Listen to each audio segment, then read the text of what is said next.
Yo, yo, yo, yo. Welcome into the ChrisBeCappinn Show. Today is October the 23rd.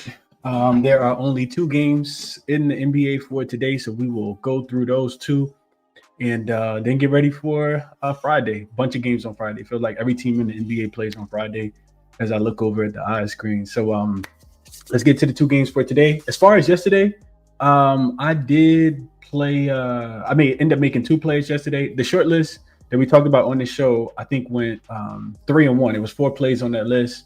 They did go 3-1. I ended up going 1-1. I did get there with Charlotte, like I talked about yesterday. I thought they would. I knew that the number was pretty big for laying points with Charlotte, but I thought Brooklyn was going to be that terrible, and that was easy. And then I took Orlando minus the 8. Thought that they would come out absolutely smack up the Miami Heat, but my hesitancy on that game was that whenever you count the Miami Heat out, that's what they do, right? Go out there and shoot damn near 50% from the field, from the 3-point line in the first half. Orlando defense looked like it hasn't looked in quite a while, especially in a home game. So they came back and win the game, but did not cover the spread. Those were my two plays that I ended up playing yesterday. So yeah, that's a quick recap. I will be getting back to doing the recap section like we always do, but yeah, those are the two plays that I made yesterday. Hopefully you guys were able to make some money. Good morning, everyone. Let's jump into it for today, man. Let's get to it. Appreciate you for being here. Alicia says, morning, Chris. Cash my easiest play with the Jazz money line against the old heads. Didn't even have to bet the other games. Nice to go 1-0. Nothing wrong with that at all. All right, let's jump into it for today, man. So we'll start off with Jackson, your AI sports betting tool. Jackson, actually, I still got this on the graphic here. That's 50% promo, which is still 50% promo, but you don't even got to put the code in. I put the link in the description of the video, so you guys just click the link. You don't even have to put in a code if you guys are interested in Jackson. So my thought process was I wanted to ask Jackson about player props specifically for tonight's game. So I asked Jackson, my prompt was, what are the two best player props in the NBA for tonight? Jackson likes Bruce Brown of the Denver Nuggets over his 10.5 points, rebounds, and assists. I do think this line is kind of low. It says this line is set far too low given his recent production and expected role in the Denver Nuggets rotation. The primary reason this prop is so appealing is the enormous statistical gap between this line and Brown's actual recent output. So it has all of his recent output. You don't have to, I'm not going to read all this out because, of course, he was on a different team in a different role. But it says that he averaged 17.8 points, rebounds, and assists over his last 10 games of last season. And then you got some news and matchup. Some news and matchup. What's the word I'm looking for? News and matchup consistency that kind of goes together. So it says he's a versatile wing who contributes across the board, which makes him a reliable source for points, rebounds, and assists. The Nuggets will rely heavily on him to handle the ball, defend, and crash the glass. So he's a key piece of the Nuggets rotation. His usage is going to remain high. We'll see if that happens. His ability to fill the stat sheet with secondary assists and rebounds, even when it's going to provide a high floor for his combined props. So take Bruce Brown over his points, rebounds, and assists at 10.5. That number does seem really low. It looks like it's available on BetMGM at minus 110. And then the next one is Pascal Siakam to get a block. So over a half a block.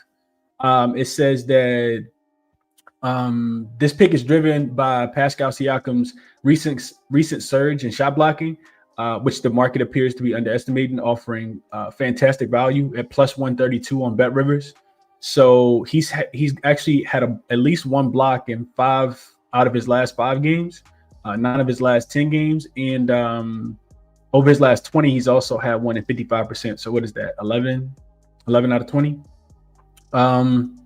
Let's see. While the Thunder are ranked second in the league against the power forward position for blocks, meaning they are very good at avoiding them, Siakam's recent form suggests he's blocking shots at an elite rate. Of course, these go back to last season, so take all this with a grain of salt.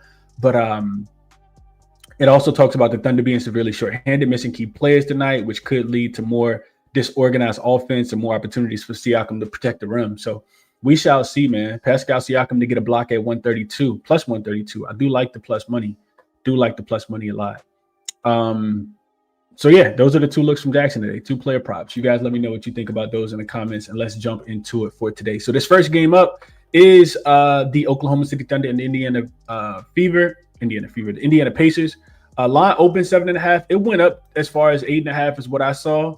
And now it's kind of settled at 7.5. The total is continuing to go up. It's up from 228.5 up to 231.5. And that also makes a lot of sense to me. So the way I kind of think about this game is first you got to look at the injury report. Cason Wallace is listed as questionable. Lou Dort is listed as questionable. Caruso is listed as out. Isaiah Joe is listed as out. Kendrick Williams is out. Jalen Williams, of course, won't be playing for the foreseeable future. And then on the Pacers side of things, really just TJ McConnell. So you won't have TJ McConnell, but this Pacers team, of course, won't have Tyrese Halliburton either, and won't have Miles Turner, who is, of course, in Milwaukee now. But Isaiah Jackson at the center position with Pascal Siakam and Aaron Nesmith and Benedict Mathurin, who's looking for a new contract, and Aaron Nesmith. And then, of course, the biggest factor in this game is the playoff revenge. These teams, of course, just met 7 games in the final. Tyrese Halliburton, of course, goes down with an injury and is not able to return in the finals. And they look really good in Game 7. Looked like they had potential to steal one before, he left. He actually looked really, really good. So the more I kind of thought about the game, I really wanted to get that. As soon as the injury report came out yesterday on the Pacers side of things, especially with them coming off a double overtime game, I did play the Pacers. I got a plus 8.5 though. This number has come down a little bit. I would say wait. My opinion right now would be to wait. I do think the Oklahoma City is head and shoulders better than the Indiana Pacers this season. But I was talking to Dom's actually texted me this yesterday. He says a couple spots that they're gonna get up for, and I absolutely agree with that. And the Oklahoma City Thunder will definitely be one. I think they will get OKC will get Indiana's best punch tonight for sure. They may be, absolutely depleted when they play again. I forgot who Indiana plays next. I was looking at it last night, but they will get, I think, in my opinion, they'll get the best shot from the Indiana Pacers tonight. I expect Indiana to kind of leave it all on the floor. And then outside of that, you got the injuries as well, like I talked about. Nikola Topic is out as well. All the day-to-day players. There was a couple other things that I actually talked to, I was prompting Jackson about this, the SGA overload piece, right? So the Thunder are coming off not just a 1 overtime game, and I'm trying not to take the overtimes too serious at the beginning of the season, right? Yes, they're coming off a game, overtime game, and yes, they've already played a game, but I don't think it's a significant rest disadvantage. However, when you're coming off a double overtime game just 2 days ago, a team that tried to beat you up physically like the Houston Rockets did, SGA was forced to play 47 minutes in that game. He scored 24 of his 34 points in the fourth quarter in overtime combined, kind of relying on a lot of heroic type efforts from him. And then you have this roster depleted. I do think that you got to take the points with the Indiana Pacers, especially as the game goes on. The other thing that really stands out to me outside of that is the Indiana Pacers typically play well when they're dogs at home, especially early in the season. Historically, they've played really, really tough at Gainbridge Fieldhouse. They've actually covered the spread in 4 of their last 5 home opening games. So I do like that for the Pacers as well. Like I said, I think they'll give the Thunder everything that they want in this matchup. There was one more point I wanted to make, but I can't remember what it was. So we'll just leave it there. But yeah, I like the Pacers in this spot. I do think that they are probably not live to win the game, but I think that they'll keep it within a possession or two, at least in this home opener. Oh, as far as the total goes, so the total is up, right? This is where I was going. Total 228.5 up to 232.5 on DraftKings, 231.5 out there. It looked like it's consensus right now. The total, in my opinion, is going in the right direction. Here's why. I think the Indiana Pacers defense, I think, is going to take a step back without Miles Turner. You got Jay Huff and Isaiah Jackson. I think it will take a step back. I'm not really worried too much about the offense. I think the Pacers are still going to be able to get up and down the floor. They're going to play really, really fast, I think. And the Thunder, if they can shoot the ball a little bit better, they shot the ball terrible the other night against the Houston Rockets, of course. Still able to pull out a win. But I think that you'll see a little bit more fatigue from them on the defensive end. If we see fatigue, set in, I think it'll be on the defensive end. So I do agree with the total going up. I didn't bet the total, but over 230, you can get a 230 right now. I do think that's the right side as well as far as the total goes. So those are my two thoughts. I wanted to dig a little bit more into player props, but I really just didn't have time. I think I'm going to kind of wait. Unless it's Wemby, I think we'll just kind of wait. I think you just take Wemby points over probably every game, because if he can do that to AD, he probably can, 40 and 15 last night. If he can do that to AD, he probably do that to, pretty much anybody. But and then a guard against the New Orleans Pelicans defense too. They gonna eat. Ja hadn't played, it feels like, in forever, and went out there and gave him 35 or whatever it is that he had last night as well. I debated Pascal Siakam. I thought with him having to take the lead in this game, I think his points prop is probably something that I would look at. I didn't do too much, analysis on it, but at 19.5, I think he could probably get to 20 if I had to guess in this game. So I guess that would be my thought process. I think, especially without, matter of fact, let's just throw this up here real quick so you guys can see what I'm looking at. But I think Pascal Siakam would be probably the player that I would lean on a little bit more than anybody else. Let me just minimize myself really quickly. There we go. All right. So this is Outlier, link in the description if you guys want to check it out. But yeah, you can see Pascal Siakam, of course. These last 7 games, they all came against the Oklahoma City Thunder. And this is when OKC was playing elite defense, right? I think Pascal Siakam is the leader of this team. I think he got a ball in his hands a ton. And he's proven, to be able to have some success, especially in the home games that he played. You can see 2 of these games he had 21 and 20. And this is, elite finals defense that he was playing against. Also had a big, what was this game? Game 5 in OKC. So yeah, I think if I'm betting a player prop, I'm probably wanting to take a look at Pascal Siakam. Just thinking, he's going to be the person that's out there playing in meaningful minutes, leading his troops, the player on this team that does have a championship ring. So I'm probably betting on Pascal tonight. Let's see what you guys are thinking, and we'll get to the next one. Jump up off here, man. Big Zan says the Clippers are trash. Bro, I woke up this morning. I'm getting my workout in this morning, and I'm like, I got to go back and watch a little bit more of this game because I'm watching Dallas last night. I'm watching Dallas play San Antonio, and I look at the score after the first quarter. I'm like, it's 19-37. Like, what the Clippers doing? They ain't get off the bus yet? And they never showed up. I think the Jazz had 70 points at halftime. Never looked back. I haven't had a chance to go in and look and see what Ty Lue said about it, but it's a couple of performances that really stood out to me last night where I'm like, oh, I'm interested to see what the coach has to say about this, because a couple teams just, absolutely unacceptable efforts last night. And the Clippers just looked like they were a step slow on defense. I told you guys I thought the Clippers would struggle to get back in transition defense. Like, that's one of the things that has been kind of highlighted as a weakness for the Clippers. But if their transition defense is going to be bad, especially with Bradley Beal in the game, because he started last night, I think. He's a cone on defense. And if you don't got the other guys playing hard, James Harden typically comes in out of shape, even though he did get up and over his assist prop that we talked about yesterday, 8.5. I think he finished with 11. But yeah, it's a lot, man. Dimes has played Nets Hornets over 228. No sweat. Yeah, that was easy. I actually didn't think that the Nets would score as many points, but the Hornets want to run. So taking overs in Hornets games are absolutely something that I'm going to be looking into. What's up, Bissy? Appreciate you for tapping in. It's new season. Let's get it. Good morning, Algina.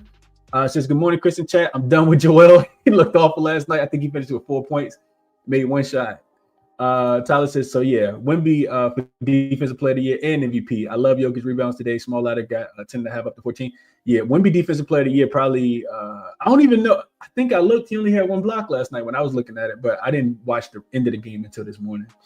My guy, Wham, what up, Wham? Appreciate you for tapping in, reminding people to hit the like button. Definitely helps out the show and the algorithm. Appreciate that, Wham. Nelly says, I like Siakam over his points and paces plus 7.5. Is there one game at home they will keep the game close and maybe win outright? Mainly because the Thunder don't have a full roster, and I agree with that as well. What up, dude? Says, bless up, Chris. Paces plus 7.5. Siakam and Matthew over their points. Let's get it done. Appreciate that. And I agree. We definitely liking the same thing, dude. What up, Fremons? Appreciate you for tapping in, bro. They may win outright. We got to remember this is Gainbridge Fieldhouse. That's a fact. Dom says he grabbed Paces first half as well, plus 4.5, full game, plus 8.5, and a sprinkle on the money line. Gainbridge is going to be crazy. I can't wait to be there live. Yeah, good luck to you guys tonight. I need them tonight, Dom. So I'm right there with you. Benedict Mathurin, 18.5 stands out to me. Bitsy said he playing for a contract because they didn't sign him, so it makes sense that he want to go out there and get a bucket. Absolutely. What up, Brian? says he's on Nuggets money line. We're gonna talk about that game in just a second. Bissy says AD was barbecue chicken last night. It's hard to say AD and barbecue chicken in the same sentence, but he was absolutely barbecue chicken last night. Like watching Wemby highlights, like a lot of people that went back and already clipped the highlights. It's crazy. It's absolutely insane. All right, let's keep moving. Trying to get through all the comments. 3 blocks, 1 steal for Wemby. Okay, yeah. That minus 165 that we talked about is probably minus 200 already. Wemby will win Defensive Player of the Year as long as he can stay healthy for sure. What's up, Tone? Manny says, top of the morning game, finally caught alive again. And man, NBA is back. 2 winning days in a row for me. Best time of the year right now. I like that, man. He like that a lot. What's up, Carlos? Says, good morning, Chris. I'm thinking about an over for the Pacers and Thunder, and I could not talk you off of over. It's over and Pacers for me. I bet Pacers, though, not over. And I like Pascal Siakam on his points line a little bit more than anything else as far as player props. All right, let's move to the next one. We got the Denver Nuggets. They will be in Golden State tonight, taking on this Warriors team that looked pretty good in the opener against my Lakers. Now, of course, the Lakers weren't at full strength. No LeBron James, trying to get acclimated with DeAndre Ayton and Luka and everybody else that's on the floor. This line, interestingly enough, opened with Denver laying 1.5, and I kind of thought that that's where it should be, but to no avail. This is actually moving in favor of Golden State. It's moved in favor of Golden State from the 1.5 as point home dog to now they're laying 2.5 on ESPN Bet right now. BetMGM also got a 2.5 as well. This Denver team, of course, we talked about some of the big pieces that they, some of the big acquisitions and the pieces that they have on the team. Having Cam Johnson out there, Jamal Murray, Christian Braun, Aaron Gordon, Nikola Jokic, having Bruce Brown back. And then the biggest one we talked about was Valanciunas, right? Having a secondary big that's going to be able to spell Nikola Jokic, and hopefully those 9 Jokic minutes aren't necessarily that bad. Now, the Warriors are a problem, right? I think they want to start the season off well, which we saw in game 1 in LA. Jimmy Butler went absolutely nuclear in that game. I think he had 34. Steph didn't even really contribute much. I think he had like 23 because the Lakers defense, of course, it's just not great right now when you got Austin Reeves and Luka Doncic out there playing defense. But Warriors look good. Can't discredit them but so much. As far as injuries for this game, Denver doesn't have any, and the Warriors still have Milton and Moody listed as out. The way I kind of think about the game, man, I think I want to take the points. This feels like a toss-up game to me, and if it's a toss-up game, then I want the points with the dog. We saw some of these short home favorites not do well yesterday. Specifically, the Dallas Mavericks stands out to me. Just not play super well yesterday. I think the other thing I looked at was the Warriors typically get off to pretty slow starts. Now, granted, they won the first game against the Lakers. But when I was looking back through it, the Warriors have actually started the season off a bit shaky at home, specifically in the past few years. So since the 2019 season, they're 3-4 straight up, 1-6 against the spread in their home games that occur within the first 3 games of the season. So the Warriors have been, like I said, struggling at the crib. And then it's the complete opposite for the Denver Nuggets if they're on the road, right? Complete opposite for Denver. In that same time frame, so 2019 to 2024, going back to last season, first 3 games of the season, specifically on the road for Denver, they're 7-1 straight up, 5-3 against the spread in the last 6 years. So I kind of think Denver can get the job done. I think Jokic is going to be an absolute problem. Aaron Gordon always, gives this team fits as well. Jamal Murray will be out there, hopefully playing in, pretty good form. And I just kind of feel like I want the dog in this matchup specifically. If I go through and look at it, Denver has owned the Golden State Warriors. They've beaten them 9 out of the last 10 times. Golden State did beat them last season in the most recent matchup, which was back on April the 4th. They beat them 118-104. They were laying 3 points in that game. And I don't know. Steph went nuclear in that game. Jokic, of course, does what Jokic does. I want Denver. I want Denver plus the points. And as far as the total goes, I want under. I do think it's an under game. I said this yesterday. I'm not probably going to be betting too many totals. This totals continue to go up, and I disagree with that. It opened 232.5. I see it up to as high as 234.5 right now. I think it's a little bit more of an under game. I know that the Golden State wants to play a little slower. And if you look at the success that they had in game 1 against my Lakers, it was really from the 3-point line. They end up shooting, 42%, 17 for 40 from the 3-point line. I think Golden State's defense, I think the Denver's defense will be a little bit better. I think Steve Kerr has some kind of scheme to slow down Jokic a little bit, make everybody else beat him as well. And I also just don't think that Golden State wants to play super fast this season. We don't have a lot of data, of course. But yeah, I don't think that they'll shoot 42% from the 3-point line. They also may not get 29 free throws like they got against the Lakers to get to 119 last game. So these games always, but when these two teams play, they always are high total type games, but they typically go under. Last season, all four of them went under. 233 was the lowest total. It was 233 twice. They both went under, a 237.5 and a 237, and all four of them went under the total last season. The totals are actually 7-3 to the under in the last 10 between these two teams. So I like under. I like Nuggets. I guess this Golden State team total under, but I guess if I had to play, I would just take the points with Denver. I think that would be my most confident play. So 2 games. Let's see what you guys send in the comments before we wrap it up. Big slate for tomorrow. I started going through this last night, but we'll see. We shall see. There is one spot that I like, but we shall talk about that. Let's see what you guys are seeing here. What up, Anthony? Says, good morning, Chris Community. Great day yesterday. Let's keep it rolling. VJ was hooping last night in Boston until he had to make 2 free throws at the end. But yeah, he looked really, really good. VJ looked good.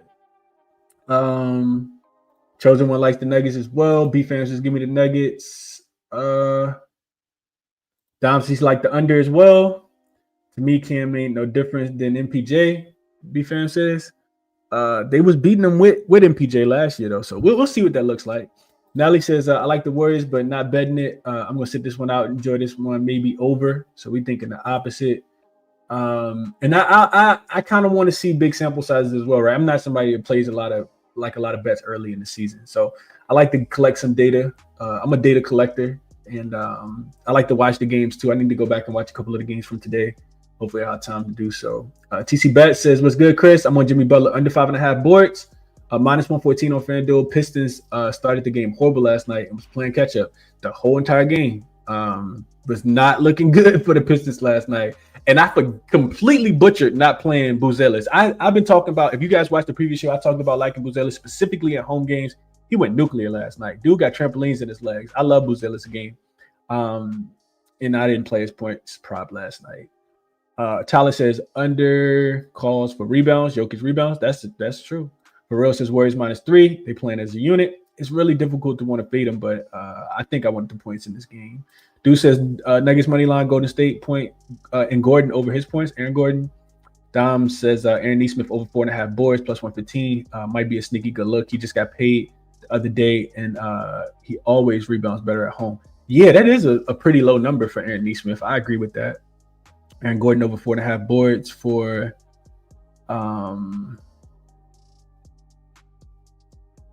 here. Any thoughts for Chargers and Vikings? No, I didn't really look into Chargers and Vikings. I looked at the spread, but I didn't look into anything else. So if you guys got thoughts, throw them in the comment section. But I really have not looked at Chargers and Vikings at all. I know the Chargers are coming off. What did the Chargers do last week? They I can't even remember what the Chargers did last week. Yeah, I've been paying attention to the NFL. I just haven't been handicapping and doing shows for it specifically. But yeah, that's the show, man. Hit the like button for me on the way out. Recap here. I did get Indiana plus 8.5. I sent it out yesterday to the members.